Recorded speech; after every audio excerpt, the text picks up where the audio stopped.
मंत्री भरत गोगावले आणि खासदार सुनील तटकरे यांच्यामध्ये जुंपल्याचं पाहायला मिळालं। दुर्बीण आणि जाड भिंगाचा चष्मा लावून बघितलं तरी महाडमध्ये विकास कामं दिसत नाहीत असं तटकरे यांनी म्हटलेलं होतं। त्यावर भरत गोगावले यांनी उत्तर दिलं, आमचा विकास उघड्या डोळ्यांनी दिसतो, त्यासाठी भिंगाच्या चष्म्याची गरज नाही असं प्रत्युत्तर गोगावले यांनी दिलं।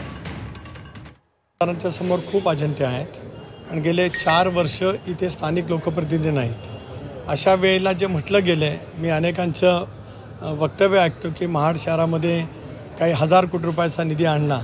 शहरामध्ये मी फिरलो, दुर्बीण लावून बघितलं, जाड भिंगाचा चष्मा लावला, तर मला तसं काय कुठं दिसल्याचं पाहायला मिळालं नाही। प्राथमिक शाळेची दुर्दैवी अवस्था बघितली, ते पाहिल्याच्या नंतर कुठे नेऊन ठेवलं आहे महाड, अशी स्थिती गेल्या 4 वर्षात झालेली पाहायला मिळते आहे।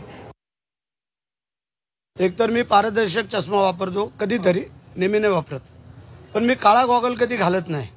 काळ्या गॉगलमधनं काय डोळ्यामध्ये मिचमिच करता येते ते त्यांना माहिती।